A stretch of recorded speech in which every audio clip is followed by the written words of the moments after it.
Are you 42 or 35 or 28 and ready to unlock your spiritual awakening? Then you are not going to want to miss the next 22 minutes. Hey, I'm DJ, Stylish Transient.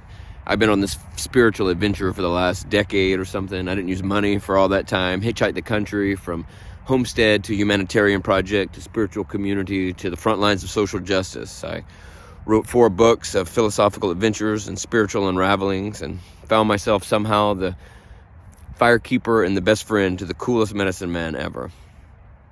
On that same reservation where we founded Unsheltered Earth and built earth bag houses and survived South Dakota blizzards in our little tiny home. 4 of us did. I did all this while developing an ability to pour my energy into the universe as I've manifested an abundance beyond anything I ever could have written about. I just found the love of my life. We have the perfect little newborn. We live on the river in this cute little house across the street from the hardware store and the candy shop. The hill covered with snow right now for sledding. I landed my dream job doing this after-school program development. And then we have this rad community of mutual aid in Toledo with free thrift stores and free food and free herbalism. And I do the cage-free mechanic, free automotive clinic in the parking lot. And of continuing to be able to pour my energy out there as I've come from this space of being out in just the woods or in ceremony or in these places where that's easy. Now I'm on this journey of being able to bring that into and ground that more, within the concrete world, civilization, money world, within this space, this limited 3-dimensional material matter space, And so I'm on this big shift of my journey, just past 42 when all this happened, right? So all this shifted for me back when I was 35, right? And my shift before then, which was when I went from full-time salaried job and working machine shop stuff, fixing things, and then quit that and poured all my money and energy and intention into going to music school, into music production and all this, and moved to California and did all this and just dove into that, which opened up all those chapters for me to even be on this journey. That's when I first got into just the light elements of spirituality or energetic hippie woo-woo crystals and water molecules and manifestation and meditation and all those things, because before then, I grew up in a way that was, the church, Southern Baptist, believing in this thing, Bible literalist, believing that the earth is the universe is 6,500 years old, that definitely not evolution and probably not even dinosaurs and all these things. And so you come up in that way, and then I started learning about science. I believe in science, I believe in evolution, I believe in the universe being billions of years, trillions, or however really old, I believe in all these things. And so I was in that one way that I was coming up, you couldn't believe in all these things, right? Or you had to believe some type of altered thing about them, and then I started studying quantum physics and, really came into a place where I didn't believe in anything, thought maybe I was atheist, but you could believe there could be something, agnostic, you could believe that there could be something out there that makes sense, that would be something that did it, but we're never going to figure that out, And so then you come through the shift, and so at 28, that's when all that started to shift. That's my Saturn return, your Saturn return at 28. So really that year leading up to that's when I went to California, 27, it's this cycle. It's this, as the Saturn's return to the place that it was at in your celestial chart from when you were born, right? So this pull of this planet that has whatever you believe about astrology or cosmology, and this, this pull of this planet, even on a gravity level, to these tiny little particles of magnetic minerals that are in your body, that are part of molecules of mainly water, and within that mainly empty space, that you just have these tiny little particles of these elements that create this prism that, as this light, this cosmic energy pours through you, through these elements that have been aligned in certain ways on this little etch-a-sketch of this experience, so now that energy has this particular experience here and has this particular environment that you have, and that's how that could be, because you are here tethered into this 3-dimensional material space with your ego. Your ego is this prism, however that works. I'm not the scientist. Maybe the ego is these minerals that are within your body, or it's up here in your brain, who knows how that goes, but it allows this light of everything of all to pour through you, right? And for you to experience some of it, because all of it's too much. You can't experience anything when it's all, if you were to experience all of everything all at once, that's like this projector, right? This projector putting this pure white light, that. Well, projector on the wall, that's that pure white light of, you put a prism in front of it, all the colors would refract out of it. But you walk into a room and you say, well, it's blank. Nothing's on. There's nothing on the wall, because experiencing all of everything all at once feels like nothing, right? So your ego, your prismatic experience here allows this light to pour through and allows you to forget some of that. Because only by forgetting some of these elements of your infinite consciousness can you experience this journey of coming back to that, of forgetting that, of learning that. You can't experience learning, growing, evolving, if you already have all that. You have to forget that. And we all get to forget different elements of it because we all have this different, however it comes to be. But I believe that the planets and the pull of these things have something to do with it. We're on this giant vibrational network of this web. The Earth is carving her frequency of 7.83 hertz that's emitted from the Earth as she's carving her spiral through space. And all these planets are doing that. And it's beyond anything we're ever going to comprehend, unless you have not forgotten part of that. And so that's probably what the people that are able to channel things or able to have a sixth sense or a seventh sense, their ego has blocked out other things because they're on their journey of those things coming back. Maybe they're not as capable within the material space. Your ego keeps you being able to do these things. It's your tether into this material space, It's good. That's a good thing in this world that we live in, this society that we live in, especially if you're my age,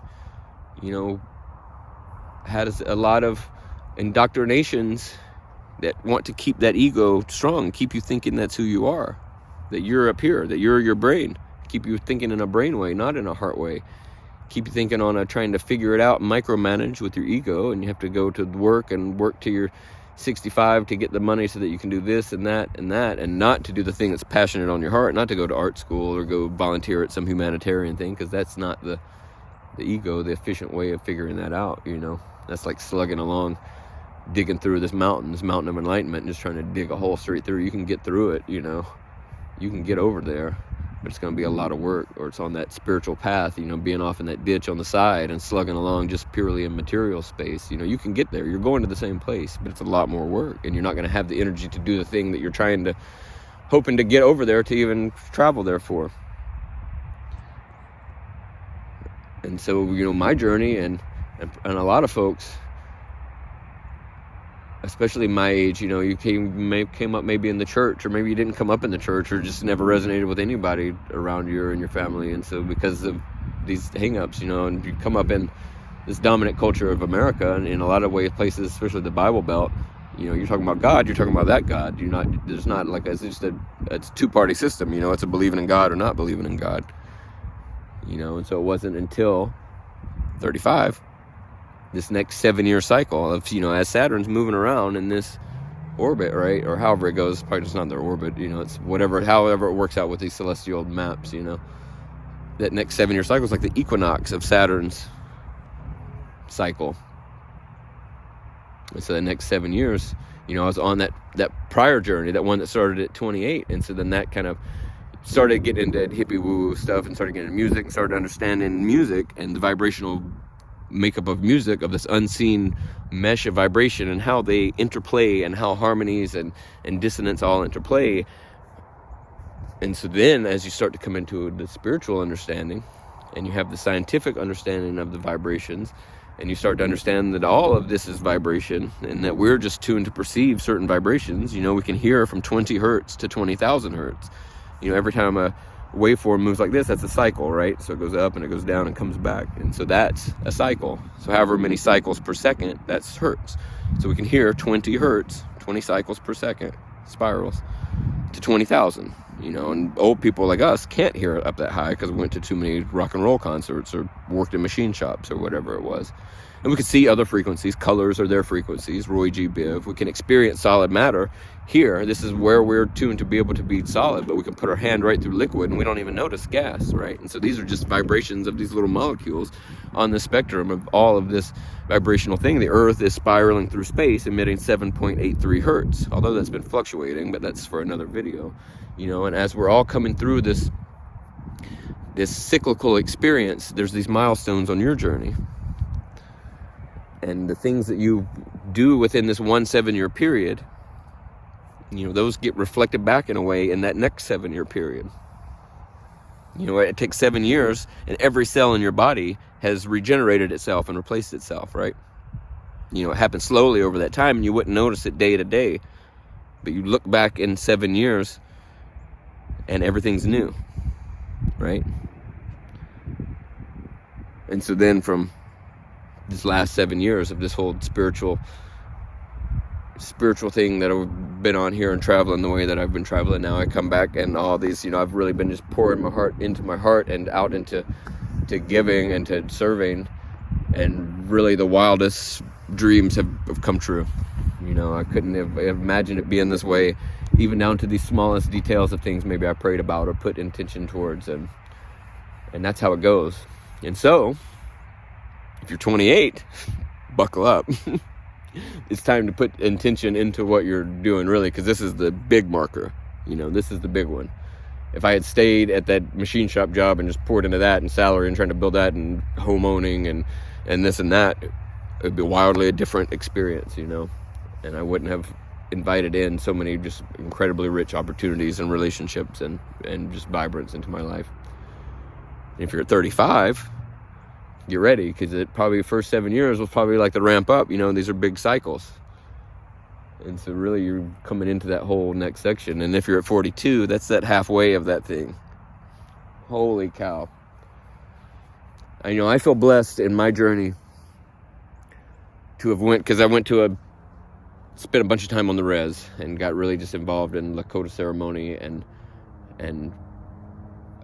had the opportunity to really just dive into that fully, while at the same time having all these veils of what I understood the world to be, or the government to be, or the true American history to be, or my own self and my own relationship to self, and all these things, being able to open up to these esoteric things and be able to meet just the most incredible, vibrant community of folks that have just gained so much wisdom and knowledge from. And so I know that experience isn't something that everybody just gets being out in society. You know, I gave up everything. I disappeared. Everybody here thought I was crazy, and I disappeared into the woods or into blizzards or homesteads or camps and volunteered and would be off grid, and so, you know, being able to do that within this space too, you know, is something I don't know about. It's something I'm learning how to do here, and so I'm glad to be able to share that journey with you. You know, I've written extensively about my entire journey, and all those books are free online. So if you find them, they cost on Amazon sometimes. You can get print ones on Amazon, but you can find downloads everywhere else online. And so I'm glad to now be learning how to share these lessons of how to manifest things, or how to live abundantly, or how to live with your heart, and to trust all this here in this space with you, and to help you to be able to step into this next chapter, because it's about learning how to, and having a practice to be able to not let your ego have to tether you into this material space, and to micromanage all of the little details, and how to tune in your intuition and to learn what's on your heart. And, you know, you have a true calling. If you're 42 and haven't been able to live it, that's sucked, but that's probably how it's meant to be. And now that you have the life wisdom that you have, now is the time to pour into that. If you're 28, holy cow, you definitely want to you're doing it. The more that you can tune into your heart, pour that energy into the thing that's on your heart, the work that's on your heart. We all are here right now at this time to do incredible things. The earth is going through this massive period of awakening on her greater cycle, you know, 13,000 year cycle that we can not even understand. You know, we think that the universe is 6,500 years old, right? Because that's how this one begat that one and begat that, back to the dawn of civilization, or the dawn of writing things down, the dawn of patriarchy, the dawn of money, the dawn of agriculture, of agricultural hierarchy, property ownership, people ownership, all of these things that some people mark as the dawn of civilization. You know, that's the darkest part of the Earth's 26,000 year cycle, right? So she's 26,000 years, so 13,000 years of her winter. You know, she's going through this great evolution and great awakening period. I can't get into all that on here. I got other videos about that. I got a ton of shorts. Go check that out. I'll make some long form videos about that anyway. But I just, you know, it's speaking to me today to talk to the folks that are me, that are 42, while also thinking about, 35, 28, at these markers. You know, use this as there's a time for a big shift to happen, and those doorways are opening up. And that's how manifestation works, is these doorways open up. These pathways open up, these relationships open up, these chance encounters open up. You know, the person maybe you just ran into at the grocery store, that if you are coming into that heart space and in tune with these greater energies that have pulled you two together, because you're resonating at the space, and so they're resonating at that space, and because of that, you know, you resonate together. It's like if you have two guitars in a room and you thump a string on one, right, the other one starts to resonate, and that's what it attracts. So it's not like some hippie woo-woo that you're,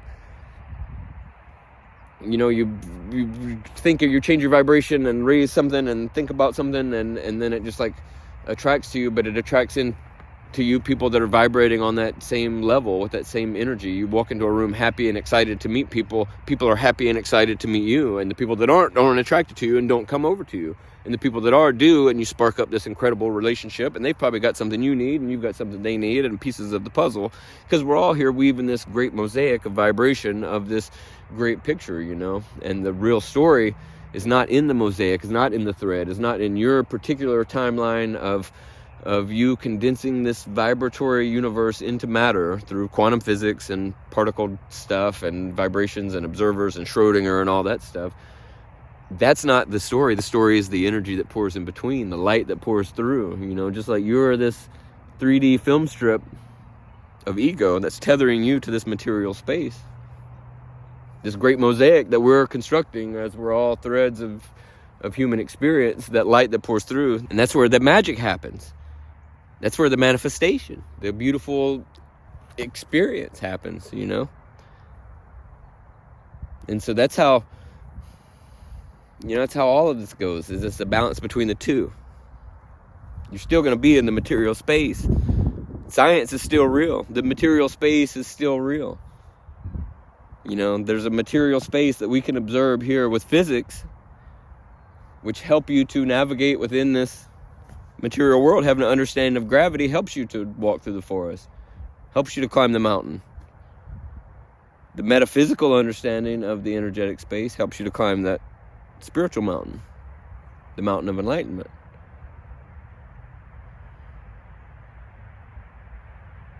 You know, so for me, understanding all this metaphysical stuff, you know, I talk a lot about phi and Fibonacci and sacred geometry and cosmic math and all this different stuff, and what can that do in your life? Having an understanding of it, for me, helps my ego brain, my mind, to understand, like, oh, this spiritual stuff's a real thing, you know, because it only works if you trust, if you believe, if you pour your heart into it. And that sounds like some Peter Pan something, you know. You just have to believe. And that's where people get hung up, is that they don't think that something can't exist if you just have to believe in it for it to exist, that it should be recreatable through science. Without that, you know, and it's you believe in, you trust in, you pouring that energy out into the world is what brings that into life through the material space. The material space is the result of this energetic space. Being able to tune into that through a practice, spiritual practice, meditation practice, whatever it is that quiets your ego, that allows more and more of this cosmic creative energy to flow through you, working closely aligned with your heart, with the call of your heart. The more that you're working in alignment with that, the more opportunities just happen. Things just line up. Everything just works out. I've done great things incredible projects, not because I did anything great, but because I just trusted and lived with passion and authentically, and people saw that, and people wanted to be a part of that. People would take their vacation to drive across the country to volunteer, working the hard as could be on Earth House projects or whatever it is we got going on. Because when you put that energy out, that's what's attracted into your life, and that's how manifestation works. And then you ground that into the material space. Manifestation, the spiritual experience, all of it, it's about doing both. It's about finding that middle way, that middle path. You're riding down this road, and that center line, which is 5, but that's a whole other story. As we're on Fibonacci coming back to it, you ride in the ditch on one side of that road for a while. That's the science, matter, material space. That's the ditch over there. You're slugging along. You'll get there. You're going to that same place. But over there, they've convinced you have to work all day. You have to work 40 hours pushing through because it's a lot of work. And if you sit around and meander on the road, that's never going to, it's just you being lazy. And so then you swerve back over. Then you go off into the hippie woo-woo, maybe that's where I was at, feather in the wind all over the place, and it's going to take just as long to get there, but you're going to go on some crazy adventure. You're not slugging along in the ditch, but you're a feather in the wind blowing around, It's about being able to do both, to be able to hone your intuition, to be able to, understand when the energy's in your favor, be able to cast your sail and trust in that wind, that energy, that flow, that current to take you where you're going, but being able to use your material ability to stay on the road, to be able to guide that, to harness that, as manifestation opens up doorways and opens up these relationships or just synchronicity or things just line up, you then have to take advantage of that. The perfect job lines up, you then have to do the job phenomenally and with your heart and live authentically. The things happen. It's not like you just get gifted being a phenomenal guitar player. You have to do the work, and the opportunities present themselves. You have the power to live your dream life, to live authentically, to live that passion that's in your heart, to pour that out into the world. Even at 42, now's the time. The whole planet is going through this crazy shift as the earth is waking up, cracking the chrysalis from her winter, and she's becoming more conscious. That Schumann resonance, that frequency of the earth is shifting. The frequency that we get sick if we go to outer space and they don't have an oscillator on the ship that emits a 7.83, we get sick. If we live in cities where we can't detect it anymore because of the vibrational disruption of cities and concrete and grids and squares and 5G and all these things, people get sick and they go in the woods and all of a sudden they feel great for the weekend and then they come back to, anyway, stuff shifting. It's a great time to be alive. It's a great time to be 42 or 35 or 28 or whatever it is.